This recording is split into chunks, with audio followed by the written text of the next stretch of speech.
Hello warriors, welcome to my YouTube channel filter coffee classes. इस DSSB की series में ये क्वेश्चन पेपर 4 होने वाला है। ये TGT नेचुरल साइंस का क्वेश्चन पेपर है प्रीवियस ईयर का। ये हुआ था 8/9/21 को। शिफ्ट 1 है ये। Okay, so without wasting any time let's get start the video. Discipline 1 के क्वेश्चंस में एज यू नो इसमें पार्टली डिसिप्लिन के फॉर्म में क्वेश्चंस पूछे जाते हैं। तो डिसिप्लिन 1 का क्वेश्चन नंबर 1 है, find the work done by the force of gravity during the time a particle of mass 60 gram goes up on being thrown vertically upward with the speed of 10 metre per second. देखिए, आपसे पूछा गया है work done कितना होता है। Work done is equal to F into H cos theta. Okay, cos theta यहाँ पे होगा हमारा 180, कॉस थीटा की वैल्यू हो जाएगी -1, तो आंसर हमारा मतलब माइनस में आने वाला है। ठीक है, एच की वैल्यू हमें एच की वैल्यू फाइंड आउट करनी होगी और फोर्स इज इक्वल टू होता है m इंटू जी। ठीक है, तो पहले हम एच की वैल्यू फाइंड आउट कर लेते हैं। इसके लिए हम यूज़ करेंगे equation u square minus V square is equal to 2gh। ठीक है, u इसका इनिशियल वेलोसिटी हमारी 10 मीटर पर सेकेंड थी, 10 का स्क्वायर 100 हो जाएगा। फाइनल वेलोसिटी हमारी 0। ठीक है, 2g की वैल्यू यहाँ पे हम रखेंगे, ये हमारे निकल के आएगा h की वैल्यू। तो h की वैल्यू निकल के जो आई है वो आई है 100/2g।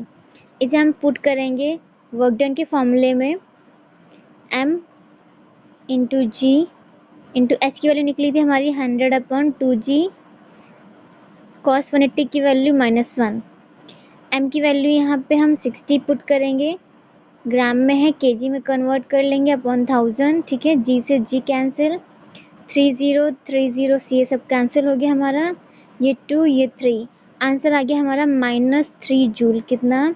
-3 जूल। तो ऑप्शन हमारा हो गया, option B is correct option, -3 joule. Next question number 2, which of the following statement is incorrect. हमें इसमें से इनकरेक्ट स्टेटमेंट बताना है। तो देखिए, इस क्वेश्चन में रेजिस्टेंस की बात की गई है, आपसे रेजिस्टेंस के कुछ यहाँ पे रेजिस्टेंस के क्वेश्चंस पूछे गए हैं। तो पहले देखिए आप, रेजिस्टेंस का फॉर्मूला क्या होता है। Resistance is equal to resistivity, ठीक है, लेंथ अपॉन एरिया। तो फर्स्ट यहाँ पे आप देख लीजिए कि जो रेजिस्टेंस है वो लेंथ के डायरेक्टली प्रोपोर्शनल होता है। ठीक है, और जो एरिया की इन्वर्सली प्रोपोर्शनल होता है। ठीक है, तो देखिए ऑप्शंस में आते हैं अब हम।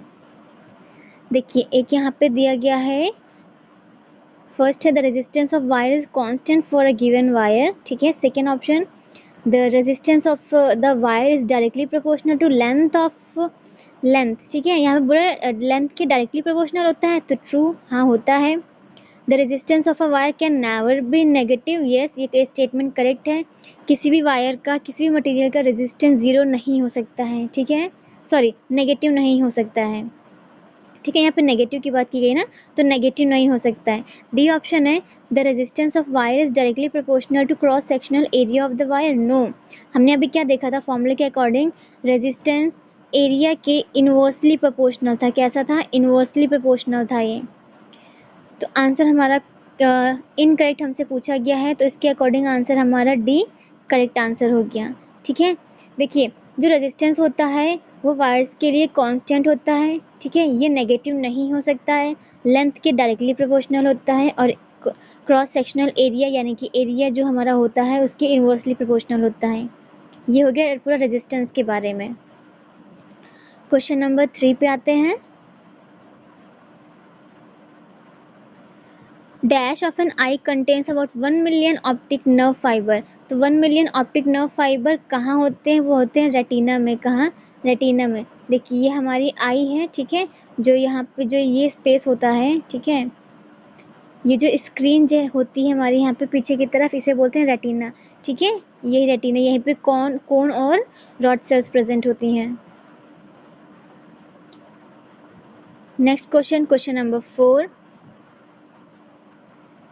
Which of the following is true about a solid floating with a part of it in the liquid? ठीक है, यहाँ पे ऑप्शन 1 दे रखा है, the overall density of solid is greater than the density of the fluid. ठीक है, second है the weight of the displaced fluid equal the weight of the solid. देखिए क्वेश्चन में आपसे पूछा है कि अगर कोई सॉलिड है, ठीक है, और वो फ्लोट कर रहा है, क्या कर रहा है, वो लिक्विड में क्या कर रहा है, फ्लोट कर रहा है, ठीक है, हो सकता है पार्शियल फ्लोट कर रहा हो या कैसे भी फ्लोट कर रहा है, बट वो फ्लोट कर रहा है। तो इसमें से कौन सा ऑप्शन करेक्ट होगा उसके लिए, ठीक है। तो देखिए क्या उसकी ओवरऑल डेंसिटी वाटर की डेंसिटी से ज़्यादा होगी? अगर ऐसा होता, अगर इस ऑब्जेक्ट की डेंसिटी जो है वाटर की डेंसिटी से ज़्यादा होती, तो ये ऑब्जेक्ट सिंक कर जाता, ठीक है। तो हमारा फर्स्ट स्टेटमेंट रॉन्ग हो गया, ठीक है। सेकेंड देखिए, the weight of displaced fluid equal to the weight of solid, ये स्टेटमेंट सही है कि जितना इसमें डूबा होगा, ठीक है, जितना डूबा होगा यानी कि जितना इसने लिक्विड को डिस्प्लेस किया होगा वो उसके वेट के बराबर होगा, ठीक है, जितना वो पार्ट डूबा हुआ होगा वो उसके बराबर ही होगा। तो इसके अकॉर्डिंग हमारा केवल ऑप्शन 2 करेक्ट है। तो हमारा कौन सा, ऑप्शन 2, ओनली 2, मतलब ऑप्शन ए सही आंसर हो गया हमारा। Next question, question number 5, which of the following statement is are true? First है the disturbance produced by source of sound is always sine wave, ऐसा नहीं होता, ऑलवेज साइन वेव नहीं होती। सेकेंड ऑप्शन है the disturbance produced by source of sound is never alpha sine wave, नहीं ऐसा भी तो नहीं होता है। नेक्स्ट ऑप्शन देखते हैं, option 3, the disturbance produced by source of sound is not always a sine wave, हाँ ये ऑप्शन हमारा सही है। फोर्थ देखते हैं, a pure sine wave has a unique frequency, yes, जो साइन वेव होती है ना उसकी एक यूनिक, एक पर्टिकुलर उसकी फ्रीक्वेंसी होती है। तो ऑप्शन 3 एंड 4 आर करेक्ट, तो ऑप्शन डी हमारा सही हो जाएगा। नेक्स्ट क्वेश्चन देखिए, क्वेश्चन नंबर 6 में एसी करंट यानी कि अल्टरनेट करंट और डीसी करंट यानी कि डायरेक्ट करंट के बारे में कुछ स्टेटमेंट दिए गए हैं, ठीक है। तो पहले तो आप जान लीजिए कि जो हम घर पे होते हैं ना, घर पे हमारी कौन सी करंट यूज़ होती है, वो होती है अल्टरनेटिंग करंट, ठीक है। देखिए फोर्थ ऑप्शन, आपसे देखिए यहाँ पे इनकरेक्ट स्टेटमेंट पूछा गया है, ठीक। तो फर्स्ट हमारे घर पे कौन सी यूज़ हो रही है, एसी करंट, जो कि 4D ऑप्शन सही हो गया, ठीक है, ये इनकरेक्ट नहीं है। सी देखते हैं, devices like electric motor that work of DC are stronger than AC, नहीं, जो डीसी करंट जो एसी करंट होती है ना वो मच स्ट्रॉन्गर होती है दैन डीसी, ओके। तो ये स्टेटमेंट हमारा फॉल्स हो गया और हमें फॉल्स स्टेटमेंट ही बताना था कौन सा है। तो इसके अकॉर्डिंग हमारा ऑप्शन सी करेक्ट आंसर हो गया। Next question, question number 7, X rays are discovered by, जो एक्स रेज थी वो डिस्कवर की गई थी बाय रोएंटजेन के द्वारा, किसके, रोएंटजेन, ओके, रोएंटजेन। क्वेश्चन नंबर 8 में आते हैं, a ball is thrown vertically up with a velocity 20 meter per second, at what height will its kinetic energy be half its original value? तो देखिए हमें वो हाइट यहाँ पे फाइंड आउट करनी है कि हमें ये बताना है कि किस हाइट पर इसकी काइनेटिक एनर्जी हाफ हो जाएगी, ठीक है। तो हम इसमें क्या करेंगे, पहले इनिशियल काइनेटिक एनर्जी निकालेंगे, ठीक है, दैट इज़ हाफ mv², ठीक है, माइनस करेंगे उससे फाइनल काइनेटिक एनर्जी, फाइनल कितनी, इसकी भी आधी, ठीक है, फाइनल क्या होगी, इसकी भी आधी, तो क्या होगा 1/4 हो जाएगा, 1/4 ऑफ mv², ठीक है। और इसे कंपेयर कर देंगे किससे, mgs से कंपेयर कर देंगे हम इसे, फिर h h h तीनों से आप कैंसिल आउट कर दीजिए, ठीक है। ये हाफ mv² से यहाँ आप निकाल लेंगे तो ये आएगा 200 माइनस यहाँ पे निकल के आएगा 100, जब वैल्यूज आप पुट करेंगे 100 इज इक्वल टू कितना आ जाएगा gh, ठीक है। ये आपका आ गया 100 अपॉन g की वैल्यू कितनी 10 इज इक्वल टू h, ठीक, 0 0 कैंसिल, आंसर आपका आ गया कितने 10 मीटर। तो 10 मीटर की हाइट तक जाते हुए 10 मीटर की हाइट तक पहुंचने के बाद इस बॉल की काइनेटिक एनर्जी कितनी बचेगी, half of its initial kinetic energy, okay. One more thing, question number 8 में ये जो ऑप्शन आंसर डी आपका दे रखा है ये रॉन्ग है, ठीक है, इस पे नहीं जाइए, आंसर इसका 10 मीटर ही आएगा, ठीक है, option A is correct. Next question, question number 9, how can biomass be used as a source of energy? आप बायोमास का use as a source of energy कैसे यूज कर सकते हैं? फर्स्ट है बाय बर्निंग, यस। सेकेंड है by decomposition, yes. तो both option 1 and 2 are correct. Option C is correct answer. Next question, question number 10. An elevator weighing 500 kg is to be lifted up at a constant velocity of 0.25 meter. What would be the minimum horsepower of motor to be used? इसमें आपकी minimum horse power की आपसे motor पूछी गई है कि इसमें कितनी यूज होगी। तो फर्स्ट हमें क्या फाइंड आउट करना होगा? फर्स्ट हमें फाइंड आउट करना है पावर। अब पावर क्या होता है? फोर्स इंटू वेलोसिटी, ठीक है। The F is equal to M G की वैल्यू पुट करेंगे। एम कितना है? 500। जी की वैल्यू कितनी? 9.8। और वी की वैल्यू कितनी? 0.25।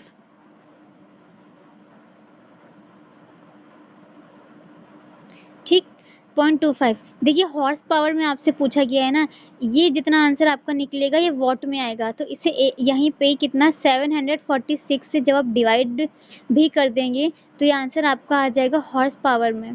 जब इन नंबर्स को आप सॉल्व करेंगे, ठीक है, इन नंबर को जब आप सॉल्व करेंगे तो आपका आंसर आएगा 1.64 हॉर्स पावर। एचपी की फॉर्म में हमें आंसर चाहिए ना, तो option C is correct, 1.64 horse power. Moving to the next question, question number 11. Which of the following statement is not correct regarding generation of wind power? इसमें wind power के regarding कौन सा statement false पूछा जा रहा है आपसे? कौन सा स्टेटमेंट फॉल्स है? तो फर्स्ट देखते हैं, the wind speed is vital in production of electricity, yes true. Second, the blade of wind mill are angered into the wind, okay true. Third है, the turbine converts mechanical energy into electrical energy, नहीं ऐसा नहीं होता है। Wind energy में तो of course wind energy नहीं, sorry mechanical energy नहीं, विंड एनर्जी चेंज होती है किसमें? इलेक्ट्रिकल एनर्जी में। इसमें क्या होता है? विंड एनर्जी जो होती है वो चेंज की जाती है किसमें? इलेक्ट्रिकल एनर्जी में। हमें फॉल्स स्टेटमेंट बताना था, तो थर्ड हमारा क्या हो गया? False statement. Option C is correct answer. Next question, question number 12. While generating ocean thermal energy, which of the following types of liquid is boiled by the warm ocean? तो इसमें जो volatile liquids होते हैं ना, जैसे कि ammonia, ठीक है, NH3, जैसे कि अमोनिया हो गया, इस तरह के जो volatile liquids होते हैं ना वो यूज़ किए जाते हैं किसमें? ये ओशन थर्मल एनर्जी में। किसमें? ओशन थर्मल एनर्जी में। Next question, question number 13. while while लिखा है यहाँ पे which होना चाहिए, it's a mistake, okay. which of the following is are true? the power of a converging lens is positive, yes, converging lens की power positive होती है। power of diverging lens is negative, yes, both statement are correct. option C, both 1 and 2 are correct.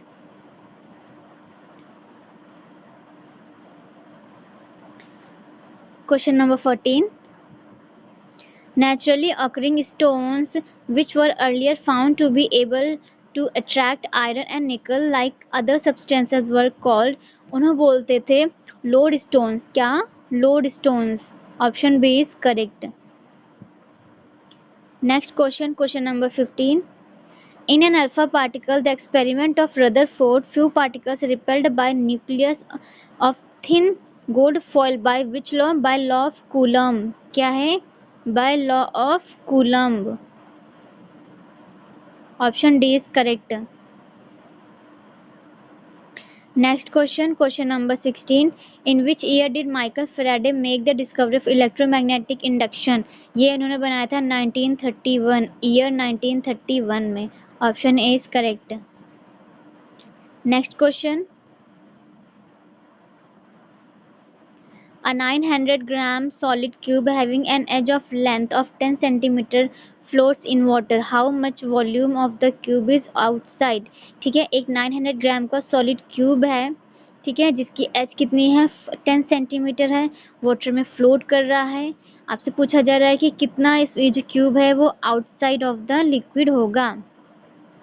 तो देखिए इसमें क्या करना है, पहले में तो वॉल्यूम निकालना होगा, ठीक है। यहाँ पे वॉल्यूम ऑफ वाटर निकालेंगे, ठीक है। हैविंग मास कितना 900 ग्राम, ठीक है। तो इसे जब हम आप निकालेंगे कितना निकलेगा 900 सेंटीमीटर, कितना 900 सेंटीमीटर क्यूब। और वाटर का कितना होता है 1000 से हम माइनस करेंगे, इसे माइनस करेंगे 900, हमारा आंसर कितना आ जाएगा 100 सेंटीमीटर, कितना 100 सेंटीमीटर क्यूब। तो आउटसाइड द वाटर कितना है, option B is correct. 100 centimetre cube जो क्यूब है ये आउटसाइड द वाटर है। Next question, question number 18, which of the following is not an advantage of nuclear energy. इसमें से कौन सा न्यूक्लियर एनर्जी का एडवांटेज नहीं है, मतलब फायदा नहीं है।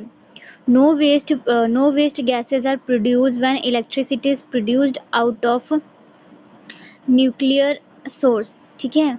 सेकेंड है there is no scope of leakage of harmful radiation, ठीक है। तो ऐसा तो नहीं है कि कोई स्कोप नहीं होता है, स्कोप तो होता है।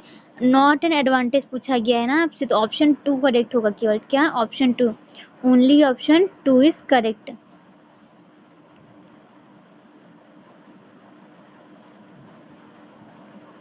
Next question, question number 19, which of the following statement is correct।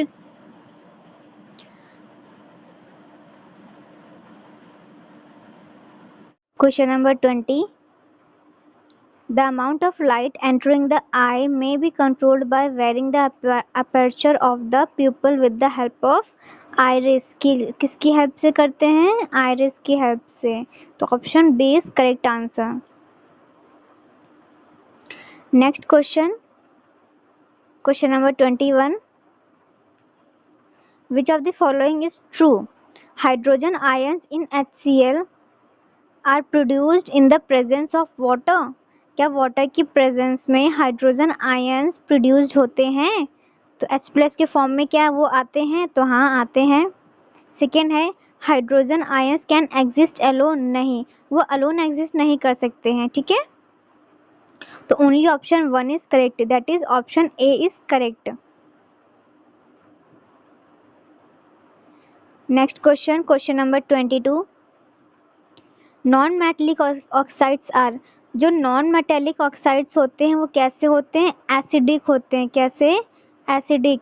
और जो मेटेलिक ऑक्साइड्स होते हैं वो कैसे होते हैं, वो होते हैं basic.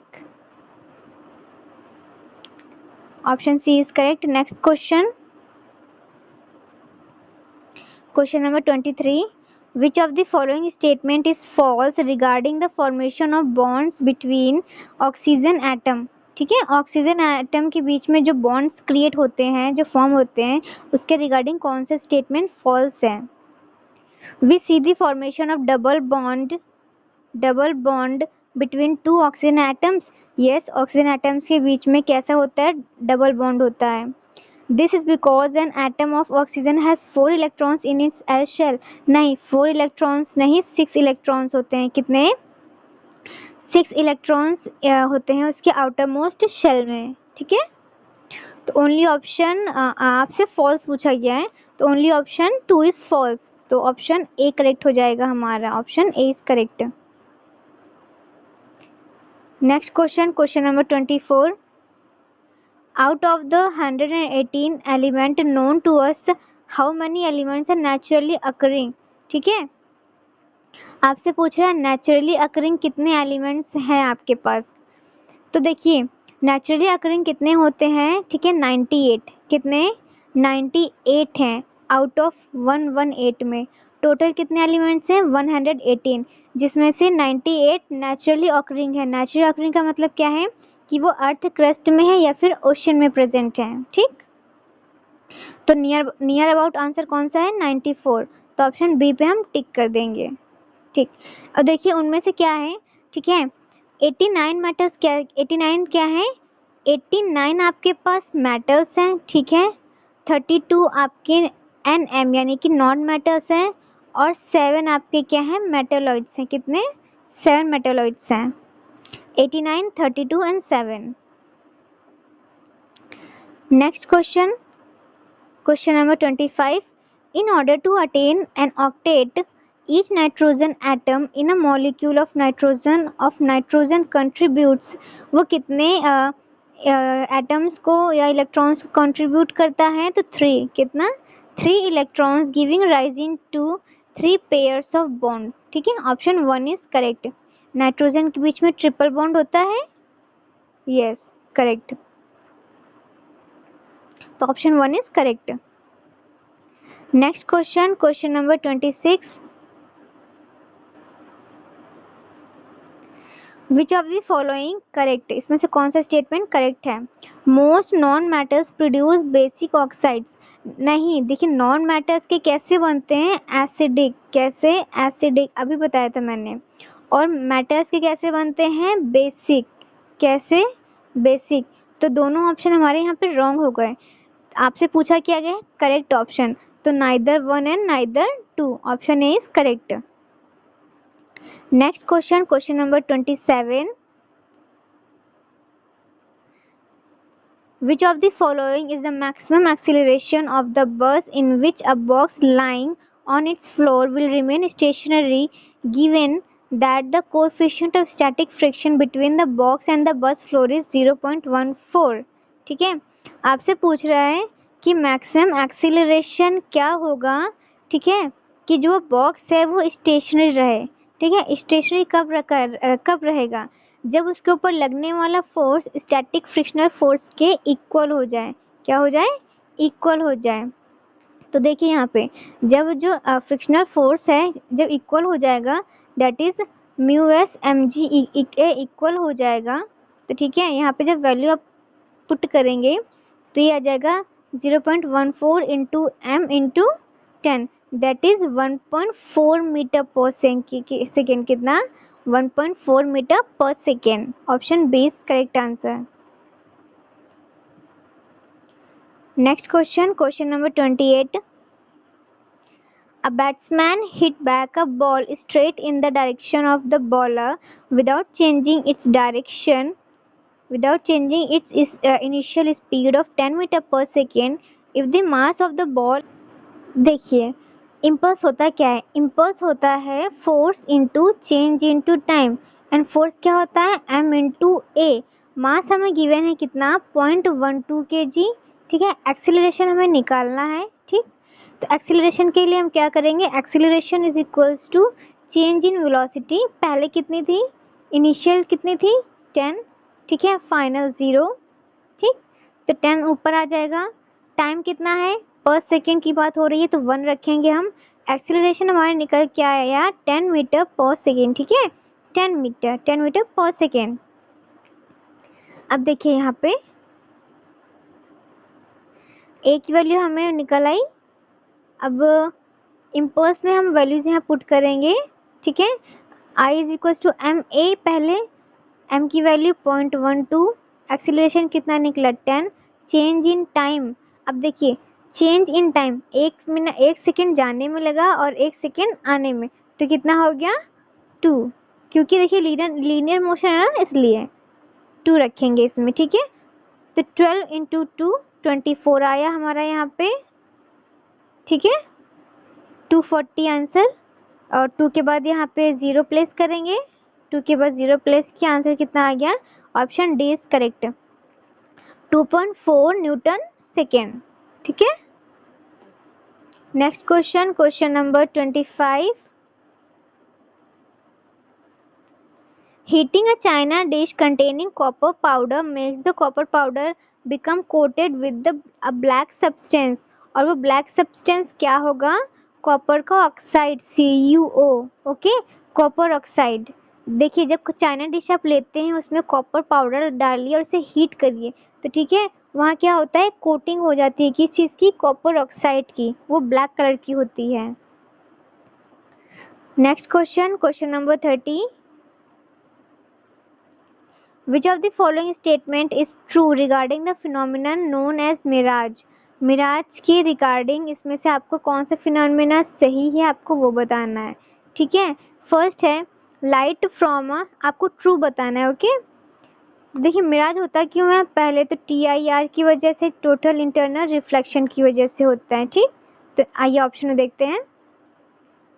Option A, light from a tall object such as a tree passes through a medium whose refractive index increases. No, ये तो totally false answer, false हो गया ऑप्शन बी। देखते हैं, if the air is still the optical density at different layers of air decreases with height, ये भी false हो गया। their refractive index of air decreases, ये भी false हो गया। the image formed is always inverted, yes, इसमें ये भी होता है कि जो इमेज फॉर्मेशन होती है वो ऑलवेज कैसी होती है, इन्वर्टेड होती है। तो option D is correct answer. Next question, question number 31, an isotope of dash is used as a fuel in nuclear reactor. तो न्यूक्लियर रिएक्टर में कौन यूज होता है, किसका आइसोटोप यूज होता है, यूरेनियम 235 का। किसका, यूरेनियम 235 का। तो option C is correct answer. Next question, question number 32, frequencies higher than dash are called ultrasonic. Ultrasonic frequencies कहाँ से स्टार्ट होते हैं, 20 के हर्ट्ज से। कहाँ से, 20 के हर्ट्ज से। Option D is correct answer. Next question, question number 33, which of the following statement is not true. इसमें से कौन सा स्टेटमेंट आपसे नॉट ट्रू पूछा जा रहा है, मतलब कि फॉल्स स्टेटमेंट्स आपसे यहाँ पे पूछा जा रहा है। ऑप्शन 1 है, the fuse wire has high resistance than that of electrical wire. ठीक है। सेकेंड है, the fuse wire has its melting point lower than that of electrical of wire. ठीक है। देखिए, पहले फ्यूज वायर के बारे में आप जान लीजिए। फ्यूज वायर में होता क्या है, ठीक है। फ्यूज वायर की जो इलेक्ट्रिकल रेजिस्टेंस होता है वो काफ़ी हाई होती है, ठीक है, और उसका मेल्टिंग पॉइंट कैसा होता है, लो होता है। High resistance with low melting point. तो यहाँ पे तो ये दोनों स्टेटमेंट क्या हो गए, ट्रू हो गए। नेक्स्ट स्टेटमेंट देखते हैं आगे के।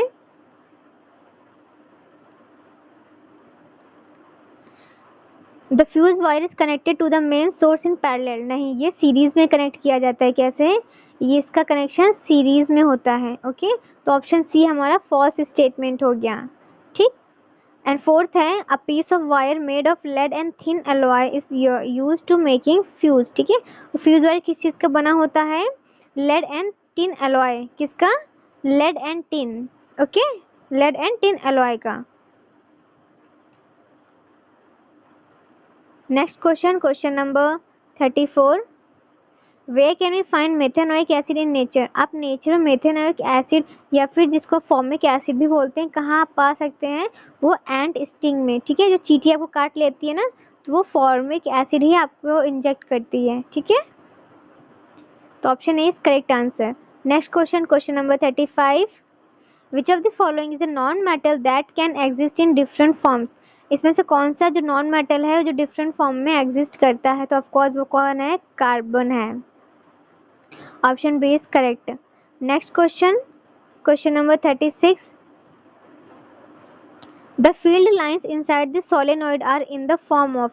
देखिए, जैसे ये सोलेनॉइड है, ठीक है, ये सोलेनॉइड हो गया आपका, तो इसके अंदर जो मैग्नेटिक फील्ड होंगी वो कैसी होती हैं, बाहर देखिए कैसी भी हो, बट इसके अंदर ना स्ट्रेट होती हैं। ठीक, कैसी, straight and parallel to each other. ठीक है, straight and parallel to each other. तो option 1 is correct answer.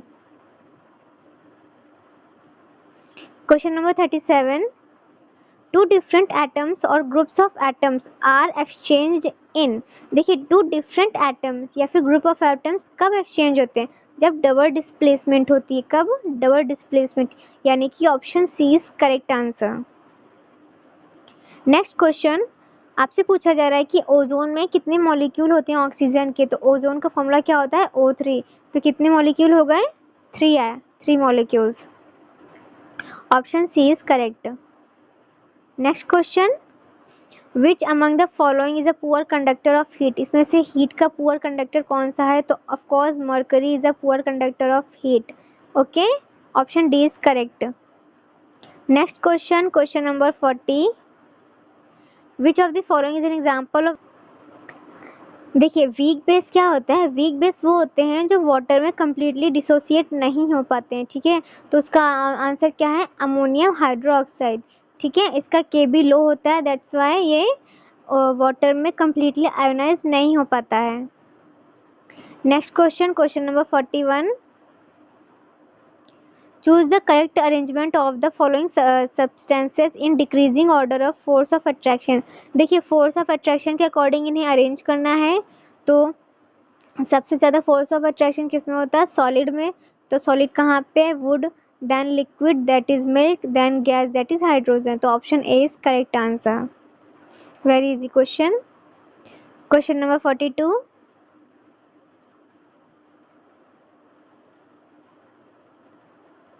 Which of the following is incorrect regarding rules of writing the number of electrons in different energy level or shells? ठीक है, तो option 1 क्या कह रहा है? The maximum number of electrons present in a shell is given by formula 2n square. तो हाँ, जो मैक्सिमम एकोमोडेशन ऑफ इलेक्ट्रॉन्स होता है वो किस फॉर्मूले से देते हैं? That is 2n square. Okay, तो ऑप्शन 1 हमारा क्या हो गया? Correct answer. बी क्या है? The maximum number of electrons that can be accommodated in the outermost orbit is 8. Yes, correct. C है electrons are not accommodated in a given shell unless the inner shells are filled. हाँ, जब तक कि अंदर की inner shells जो होती है ना, जब तक वो फिल नहीं हो जाती हैं तब तक बाहर की शेल्स फिल नहीं की जाती हैं। तो ये करेक्ट स्टेटमेंट हो गया, बट हमें तो चाहिए इनकरेक्ट। तो ऑप्शन डी देखते हैं। Electrons are accommodated in an outermost shell before the inner shells are filled in cases. ये स्टेटमेंट कैसा हो गया? फॉल्स। क्यों फॉल्स हो गया? क्योंकि ये कह रहा है कि हम पहले बाहर की आउटर मोस्ट जो शेल है वो भर लेते हैं, बाद में अंदर की जो ऑर्बिट है उन्हें फिल करेंगे। तो स्टेटमेंट कैसा हो गया? फॉल। ये रूल नहीं होता है, पहले हम अंदर की फिल करेंगे देन आउटर की। तो ऑप्शन डी हमारा यहाँ क्या हो गया? Correct answer. Question number 43। Which of the following is an incorrect statement? इनमें से इनकरेक्ट स्टेटमेंट कौन सा है? देखिए इस क्वेश्चन में आपसे होमोजीनियस मिक्सचर के बारे में बात की जा रही है। ठीक है, तो होमोजीनियस मिक्सचर कैसा होता है? ठीक है, ये ट्रू सॉल्यूशन होता है, आपको पता होगा ये। ठीक है, इसे फिल्ट्रेशन की प्रोसेस से मिक्सचर को सेपरेट नहीं कर सकते हैं। तो देखिए इनकरेक्ट स्टेटमेंट आपसे पूछ रहा है, तो फर्स्ट आपसे इसमें कह रहा है ये The solute particles of solution can be separated from the liquid by process of filtration. तो अभी मैंने आपको बताया है कि जो ट्रू सॉल्यूशन होते हैं उन्हें फिल्ट्रेशन प्रोसेस से सेपरेट नहीं कर सकते हैं। तो फर्स्ट हमारा क्या हो गया? इनकरेक्ट स्टेटमेंट, जो कि हमें क्वेश्चन में पूछा गया है। तो हमारा आंसर क्या होगा? ए। नेक्स्ट क्वेश्चन देखते हैं, question number 44।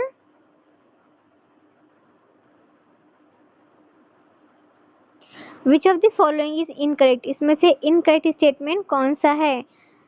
The main credit for classifying elements goes to John Wolfgang Dobereiner. क्या एलिमेंट्स को क्लासिफाई करने का मेन क्रेडिट डॉबनियर को जाता है? तो नहीं, ये डॉबनियर को नहीं तो यहाँ पे क्लासिफिकेशन ऑफ एलिमेंट्स जो है उसका मेन क्रेडिट जो जाता है वो है मेंडलीव को। ठीक है, तो ऑप्शन 1 हमारा इनकरेक्ट हो गया। ठीक है, और हमें इनकरेक्ट ही बताना था। सेकेंड देखते हैं। The early development of a periodic table of elements was created through the arrangement of elements on the basis of their fundamental property, the atomic mass and also on the similarity of chemical nature. तो हाँ, जो पहले के time में जो arrangement of elements किया गया था वो on the basis of fundamental property, उनका atomic mass and similarity of chemical nature ही था। ठीक है, तो सेकेंड ऑप्शन हमारा होता है ट्रू और फर्स्ट होता है फॉल्स। हमें बताना है फर्स्ट, तो इसके अकॉर्डिंग हमारा ऑप्शन ओनली 1 करेक्ट हो गया, तो option C is correct. Next question, question number 45। The mass of aluminium is, aluminium का जो मास होता है वो आपको बताना है यहाँ पे। ठीक है, देखिए एटॉमिक नंबर होता है 13। ठीक है, तो देखिए प्रोटॉन, ठीक है, electron is equals to proton होते हैं। ठीक है, और ये कितना है हमारा यहाँ पे 13, कितना 13। तो देखिए प्रोटॉन 13 कहाँ है? Option D, option D is correct. 13 protons and 14 neutrons. ठीक है, option D is correct. Next question, question number 46. Who put forward the following postulate about the model of an atom? While revolving in discrete orbits, the electrons do not radiate energy. किसने बोला था कि जो while while revolving in discrete orbits the electrons do not radiate energy। ये बोला था नील Bohr ने। किसने? नील बोहर ने। ठीक है, जब इलेक्ट्रॉन्स जो होते हैं ना, ये अपना ऑर्बिट शिफ्ट करते हैं, ठीक है, जब लोअर टू हायर या फिर हायर टू लोअर में जाते हैं, ठीक है, तभी इनका एनर्जी में शिफ्ट होता है, एनर्जी लेवल में। नेक्स्ट क्वेश्चन देखते हैं, question number 47। Which of the following sub atomic particles was discovered by J Chadwick in 1932। तो चैडविक ने क्या डिस्कवर किया था? वो थे न्यूट्रॉन। क्या? न्यूट्रॉन। देखिए, इलेक्ट्रॉन जो हैं वो जे थॉमसन द्वारा डिस्कवर किए गए थे। प्रोटॉन डिस्कवर किए थे रदरफोर्ड ने, और न्यूट्रॉन किसने? चैडविक ने। Next question, question number 48। Where does the fertilization in human females takes place. तो फर्टिलाइजेशन कहाँ होता है? फर्टिलाइजेशन होता है फैलोपियन ट्यूब में। कहाँ? Fallopian tube. Option B is correct. Next question, question number 49। If we convert 287 Kelvin to degree Celsius to Celsius scale, we will get, ठीक है, अगर हम 287 केल्विन को डिग्री सेल्सियस में चेंज करें तो कितना आएगा? कुछ नहीं करना है, सिंपली 287 में -273 कर देना है, ठीक है, पॉइंट वाला मत लीजिए।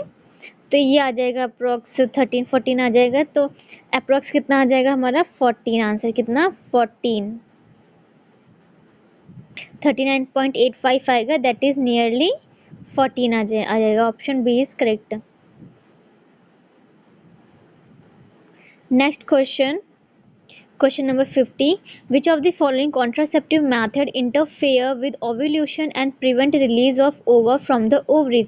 इसमें से कौन सा कॉन्ट्रासेप्टिव मेथड ऐसा है जो ओव्यूलेशन में ही इंटरफेयर कर देता है और क्या करता है, ये ओवरीज से ओवर रिलीज ही नहीं होने देता है? वो कौन है? पिल्स। जो कॉन्ट्रासेप्टिव पिल्स आती है ना, उनका काम यही होता है, ठीक है, ये ओव्यूलेशन में ही इंटरफेयर कर देती हैं। तो option C is correct. Next question, question number 51। Just like halogens dash also exist as diatomic. जो हेलोजन होते हैं ना हमारे, उनकी तरह कौन ऐसा है जो डायटॉमिक के फॉर्म में रहता है and it combines with metals and non metals, और वो मेटल्स एंड नॉन मेटल्स के साथ कंबाइन भी हो जाता है? तो वो है हाइड्रोजन। क्या? Hydrogen atom. ठीक, option C is correct. Next question, question number 52। The molecule of soap are sodium and potassium salt of long chain acids. ठीक है, जो सोडियम पोटेशियम जो होता है, जो सोप होता है, वो क्या होता है? These are sodium potassium salts of long carboxylic acid. ठीक है, लॉन्ग चेन ऑफ किसके होते हैं? ये कार्बोक्सिलिक एसिड के। तो option D is correct answer. Okay, option D is correct answer. Next question, question number 53। Which of the following is not a feature of prokaryote cell. इसमें से कौन सा प्रोकार्योटिक सेल का फीचर नहीं है? तो फर्स्ट ऑप्शन में दिया गया है मेम्ब्रेन बाउंड ऑर्गेनेल्स। पहला ही ऑप्शन हमारा रॉन्ग हो गया, मतलब यही हमारा आंसर हो गया। क्योंकि मेम्ब्रेन बाउंड ऑर्गेनेल जो होता है वो यूकार्योटिक सेल्स का फीचर होता है, प्रोकार्योटिक सेल्स का फीचर नहीं होता है ये। ठीक है, तो नेक्स्ट पढ़ने की जरूरत नहीं है, option 1 is correct answer. Question number 54 में आते हैं।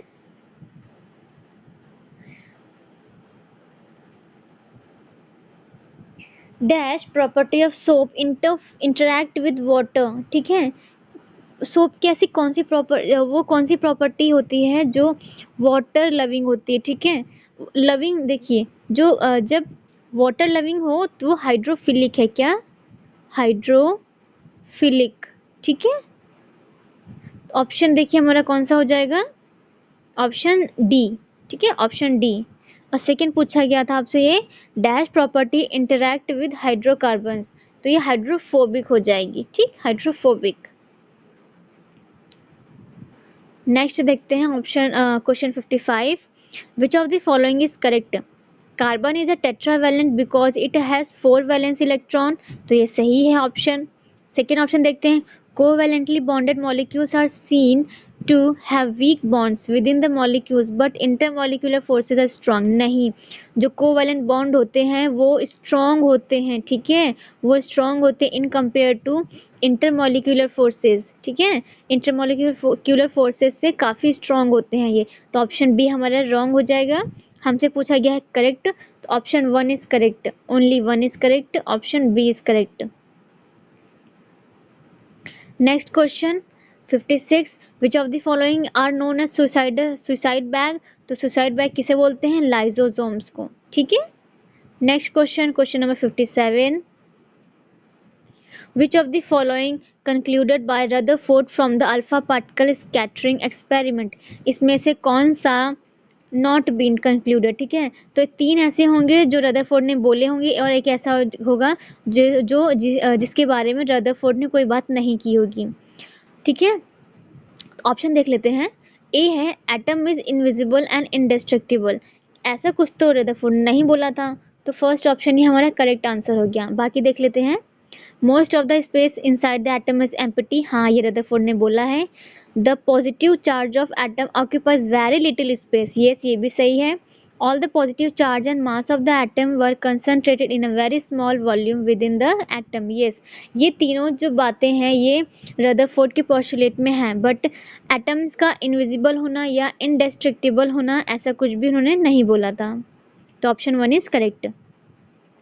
Next question, question number 58, a solution contains 50 gram of common salt in 300 gram of water. Calculate the concentration in terms of mass by mass percentage of solution, ठीक है। देखिए कोई solution है, ठीक है, उसमें कॉमन सॉल्ट कितना है 50 ग्राम, कितना है 50 ग्राम, और वाटर कितना है 300 ग्राम। आपका इसमें क्या बताया ना कंसंट्रेशन, तो कंसंट्रेशन बताने के लिए, ठीक है, क्या 50 ग्राम है ना, 50 ग्राम सोल्यूट कितना है 50 ग्राम, सॉल्यूशन कितना है 350, क्योंकि 300 में 50 प्लस होगा, 300 तो सॉल्वेंट है ना, तो हमें तो नीचे सॉल्यूशन चाहिए, तो इसे डिवाइड जब करेंगे इंटू 100 परसेंटेज के फॉर्म में बताना है हमें, यह आ जाएगा 14.28, कितना 14.28%। Option A is correct. Next question, question number 59, dash are generally sodium salts of sulphonic acids और अमोनियम सॉल्ट्स ऑफ क्लोराइड और ब्रोमाइड आयंस। ये होते हैं डिटर्जेंट्स, क्या हैं ये डिटर्जेंट्स की बात हो रही है। Sodium salts of sulphonic acids कौन होते हैं? Detergents. Next question, question number 60, which of the following is incorrect.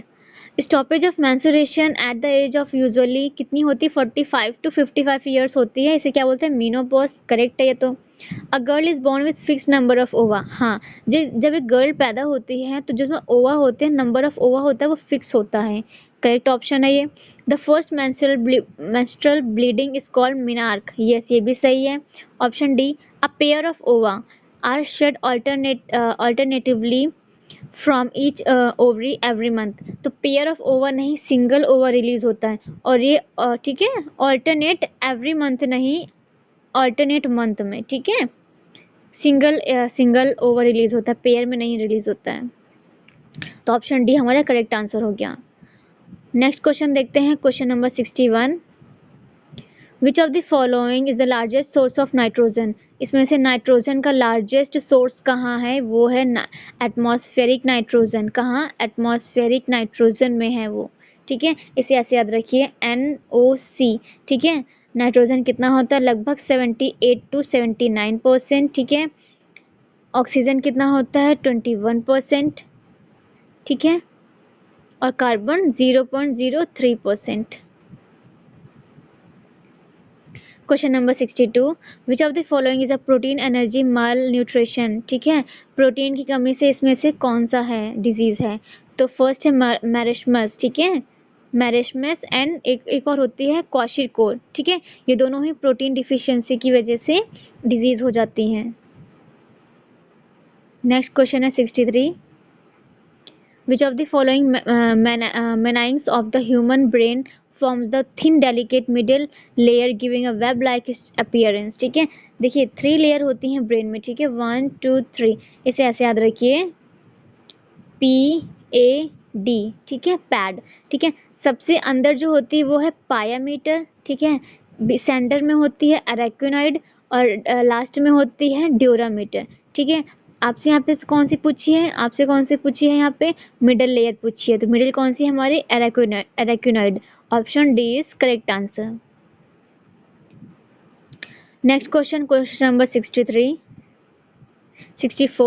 Which of the following belongs to the same division of kingdom Plantae. इसमें से कौन सा प्लांटी किंगडम में तीनों बिलोंग करते हैं, तो यह है option B, that is Riccia, मार्केशिया एंड फ्यूनेरिया। ये तीनों ही किंगडम प्लांटी को बिलोंग करते हैं। नेक्स्ट क्वेश्चन है question number 65, which of the following minerals prime function is to maintain growth and keep osmotic balance. देखिए जहाँ भी ऑस्मोटिक बैलेंस की बात होती है तो वहाँ कौन आता है, पोटेशियम, कौन, potassium. Next question, question number 66, which of the following is an example of phylum Porifera, Porifera. तो पोरीफायरा की बात होती है तो वहाँ कौन आता है, साइकॉन, कौन, sycon. Option C is correct. Next question, question number 67, which of the following is transmitted by female culex mosquito, mosquito, ठीक है। देखिए क्यूलेक्स मॉस्किटो क्या फैलाती है, फाइलेरियासिस, ठीक है। मलेरिया किससे फैलता है, एनाफ्लीज मॉस्किटो से। कॉन्गो फीवर इन्फेक्टेड ब्लड से फैलता है और डेंगू एडीज मॉस्किटो से, ठीक है। तो ऑप्शन हमारा हो गया B. Question number 68, an increase in blood flow to the artery of the heart can cause the release of ANF. What is the full form of ANF? ANF का मतलब full form होता है atrial natriuretic factor, क्या, atrial natriuretic factor. Option D is correct answer. Question number 69, which of the following disease is caused by the Treponema pallidum, क्या, Treponema pallidum. तो ये disease is caused by syphilis, क्या, syphilis। Option B is correct. Question number 70,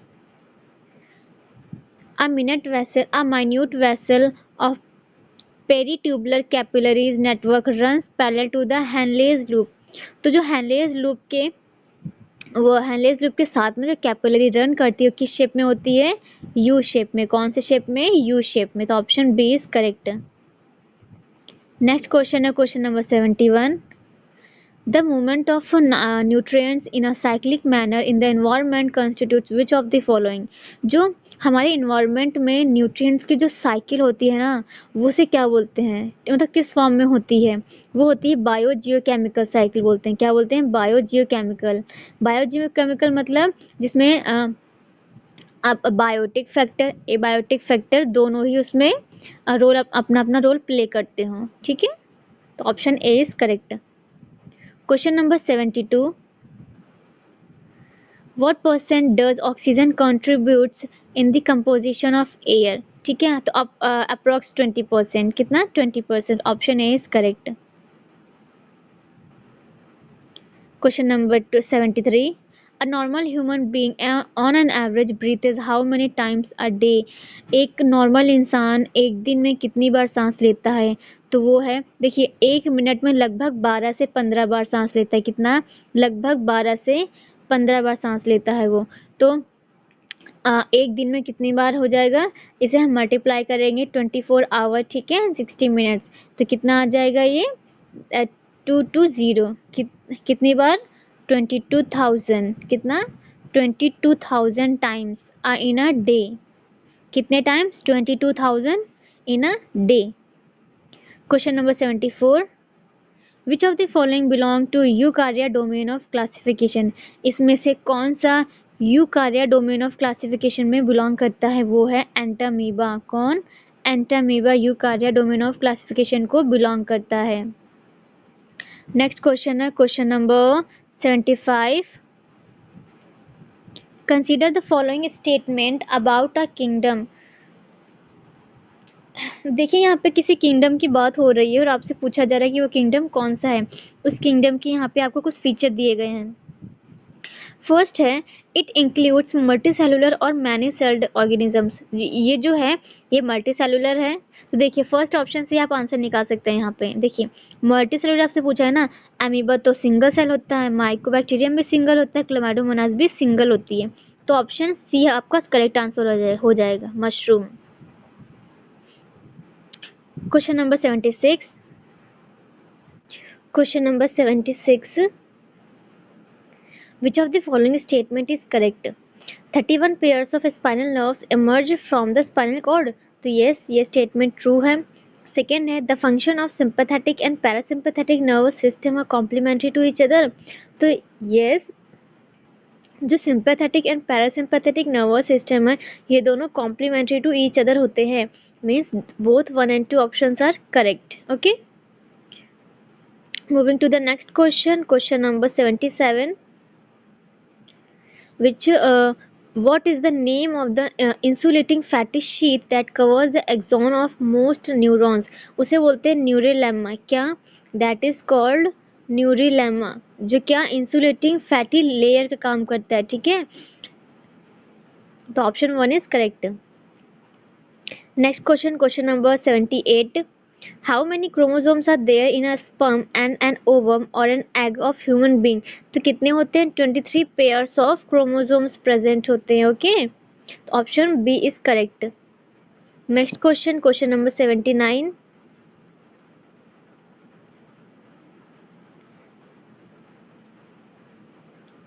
which of the following statement is not true regarding ammonia? ठीक है, ammonia की regarding कौन सा statement false है? फर्स्ट है it is generally excreted by diffusion across body surface. Yes, ये diffusion process के through ही कैसा बॉडी से रिमूव किया जाता है। It is readily soluble in water. Yes, ठीक है।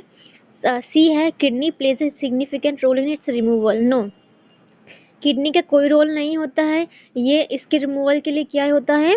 Diffusion process. क्या? Diffusion across the body. D है the process of excreting ammonia is ammonotelism. Yes, तो ऑप्शन हमारा क्या हो जाएगा?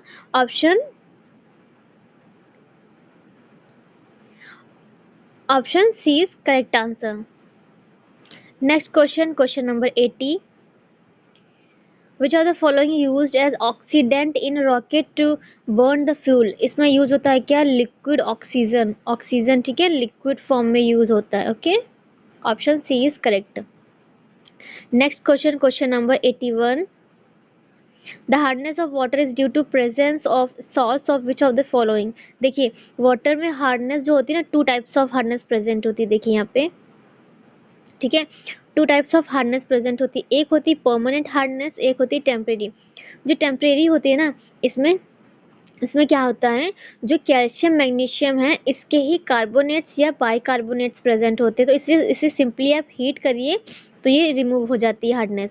बट जो परमानेंट हार्डनेस होती है इसमें क्या होता है, कैल्शियम मैग्नीशियम के क्लोराइड्स और क्लोराइड्स प्रेजेंट होते हैं। ठीक है, मतलब सॉल्ट्स प्रेजेंट होते हैं।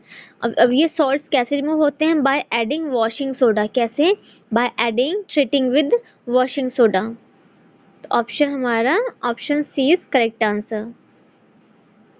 Next question, question number 82, which of the following are called draught animals? The draught animals उन्हें बोलते हैं जो फार्म लेबर्स के लिए यूज होते हैं। क्या? किसके लिए? फार्म लेबर्स के लिए, मतलब जिन्हें से हम काम करवाते हैं। ठीक है, ऑप्शन ए इज करेक्ट।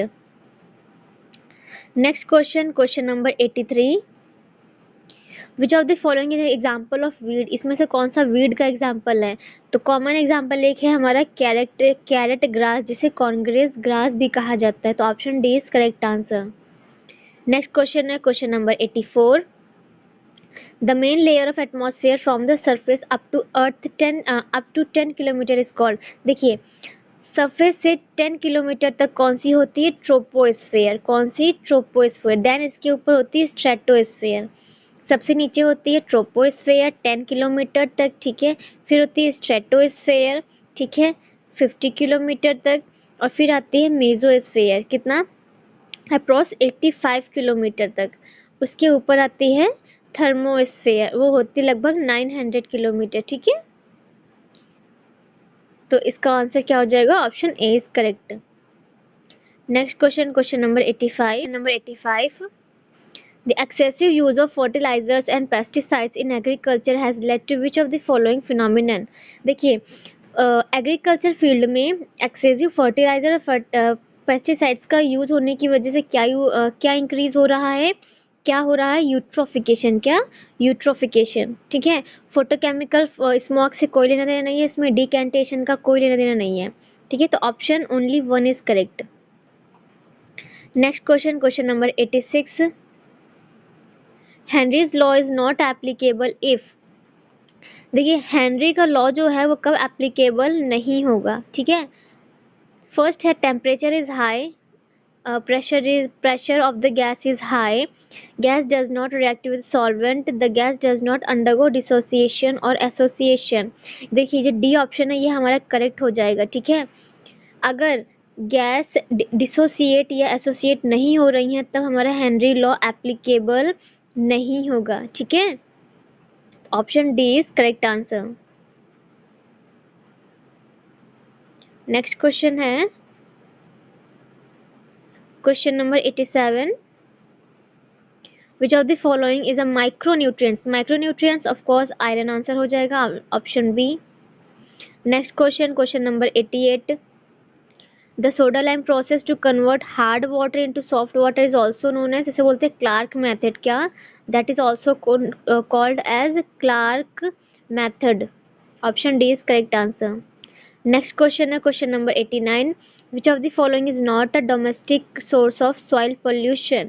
ठीक है, देखिए, फर्टिलाइजर डोमेस्टिक सोर्स नहीं है, प्लास्टिक बैग है, किचन वेस्ट है, ग्लास बॉटल्स है, बट ये fertiliser option one is correct answer. ये डोमेस्टिक सोर्स नहीं है, ये एग्रीकल्चर में आ जाएगा। नेक्स्ट क्वेश्चन है question number 90। Increased carbon dioxide level in Earth's atmosphere lead to the phenomenon of greenhouse effect। क्या? greenhouse effect। Option A is correct answer। Next question, question number 91। Which of the following can be a source and form of gender discrimination? देखिए, same question आपको मैं previous class में करवा चुकी हूँ, इसमें भी आंसर क्या हो जाएगा? गवर्नमेंट पॉलिसीज होंगी, फैमिली एंड पेरेंट भी होंगे, तो both option 1 and 2 are correct. इसका question number 92। According to the census 2011 what is the child sex ratio in our country? तो अकॉर्डिंग टू सेंसस 2011 के अकॉर्डिंग चाइल्ड सेक्स रेशियो कितना हुआ था? कितना था? 919। कितना? 919। नियर अबाउट आंसर हमारा डी आ जाएगा। Next question, question number 93। Which of the following is not true? First है prenatal and postnatal development of human beings follows a pattern और अ जनरल सीक्वेंस। ठीक है, ओके, ये ऑप्शन सही है। बी है the direction of development is cephalocaudal as well as proximodistal. Okay, ये भी सही है। सी है the process of development is continuous starting from conception through birth to maturation. No, birth to death होता है। ठीक है, जन्म से लेकर मृत्यु तक जो डेवलपमेंट की प्रोसेस है वो कंटिन्यू होती रहती है। ठीक है, बर्थ से लेके डेथ तक। तो ऑप्शन सी हमारा इनकरेक्ट हो जाएगा। ठीक, option C is correct answer. Question number 94। In which year was the first of its kind All India Seminar on Teaching Science in Secondary School held at Shimla Hills? ये कब हुआ था? ये हमारा हुआ था 1956 में। कब? 1956 in Shimla। Okay, option C is correct. Next question है question number 95। Which of the following is known as an accepted hypothesis? तो पता है, जो थ्योरी होती है ना, ठीक है, जो थ्योरी होती है उसे एक प्रकार का हम क्या बोलते हैं? Accepted hypothesis. क्या? Accepted hypothesis. तो ऑप्शन ए हमारा करेक्ट आंसर हो जाएगा। नेक्स्ट क्वेश्चन है question number 96। Who out of the following in his book Structure of Science defines paradigm shift as a scientific revolution. ठीक है, इनमें से किसने स्ट्रक्चर ऑफ साइंस को as a paradigm shift as a scientific revolution define किया था? तो वो थे थॉमस कुहान। कौन? थॉमस कुहान। ओके, तो ऑप्शन बी हमारा करेक्ट आंसर हो जाएगा। नेक्स्ट है question number 97। Inductive deductive approach is the best method for teaching. ठीक है, जो इंडक्टिव डिडक्टिव मेथड होता है वो किस सब्जेक्ट को पढ़ाने के लिए बेस्ट मेथड होता है? Science, grammar, mathematics. देखिए कोई भी सब्जेक्ट हो, जो इंडक्टिव डिडक्टिव मेथड होता है ना, बेस्ट अप्रोच होती है। ठीक है, तो 1 2 3 तीनों ही आंसर में आ जाएंगे। Next question, question number 98। Which of the following is not a feature of formative assessment. देखिए फॉर्मेटिव असेसमेंट क्या होता है? जब देखिए मार्क्स से लेना देना ना हो, बट बच्चे का ओवरऑल डेवलपमेंट, ठीक है, बच्चे पर मतलब हर चीज़ बच्चे पर कंसंट्रेटेड हो। मार्क्स से मतलब कितने मार्क्स ला रहा है, फर्स्ट आ रहा है या नहीं आ रहा, इससे मतलब नहीं है, बट बच्चे का डेवलपमेंट, उसकी मॉरल वैल्यूज़ कैसे डेवलप हो रही हैं। ठीक है, बच्चे के लिए क्लास की जो टीचिंग है वो फ्लेक्सिबल है या नहीं, इस चीज़ पे डिपेंड हो। ठीक है, ये होता है फॉर्मेटिव असेसमेंट। तो ऑप्शन में देखते हैं, नॉट अ फीचर आपसे पूछा गया है, तो grades do not carry much weight. Yes, grade से इतना मतलब नहीं होता है। Frequently administered during the teaching learning process. Yes, can be flexible as per the need of student. Yes, बच्चे की ज़रूरत के अनुसार ये फ्लेक्सिबल होती है। आउटकम ओरिएंटेड, नहीं, ये आउटकम ओरिएंटेड नहीं है, ये बच्चे के डेवलपमेंट के ओरिएंटेड है। ओके, तो ऑप्शन डी इज करेक्ट हो जाएगा। Question number 99। Which teaching method is Socrates N exponent of. ठीक है, सोक्रेट किसके एक्सपोनेंट थे? वो थे क्वेश्चन आंसर मैथड के। किसके? Question answer method. किसके? Question answer method. ठीक है, तो option D is correct. Next question है क्वेश्चन नंबर 100। लास्ट क्वेश्चन है हमारा ये। Which of the following statement is incorrect. हमें बताना है कि इसमें से कौन सा स्टेटमेंट इनकरेक्ट है। देखिए यहाँ पे मल्टी ग्रेड टीचिंग के बारे में बात हो रही है। किसके बारे में? Multi grade teaching. तो मल्टी ग्रेड टीचिंग क्या होती है? जब एक ही टीचर डिफरेंट ग्रेड्स में पढ़ाते हैं, मतलब डिफरेंट क्लासेस में जाके पढ़ाता है। ठीक है, तो ऑप्शन देखते हैं। फर्स्ट है, multi grade teaching is a situation where multi teachers teach several classes at a time. नहीं, यह मल्टीपल टीचर्स नहीं होते हैं, सिंगल टीचर होता है। क्या? सिंगल टीचर ही सेवरल क्लासेस में जाके पढ़ाता है। आपसे इनकरेक्ट पूछा था, तो फर्स्ट ही हमारा क्या हो जाएगा? इनकरेक्ट स्टेटमेंट हो जाएगा। सेकेंड देख लेते हैं। Multi grade teaching is a seen in the development as well as in the under development countries. Yes, ठीक है, जहाँ वो कंट्रीज़ जो डेवलप्ड हैं या जो अंडर डेवलप्ड हैं, वहाँ पे मल्टी ग्रेड टीचिंग देखी जाती है, जब एक ही टीचर पर ज़्यादा भार दे दिया जाता है। सी देखते हैं, multi level teaching is related with mono grade situation. Yes. D देखते हैं, multi grade teaching is more effective by the appropriate seating arrangement. Yes, ये इफेक्टिव हो सकती है अगर ये अच्छे से इसे अरेंज किया जाए। ठीक, तो इसका ऑप्शन 1 हमारा करेक्ट हो जाएगा।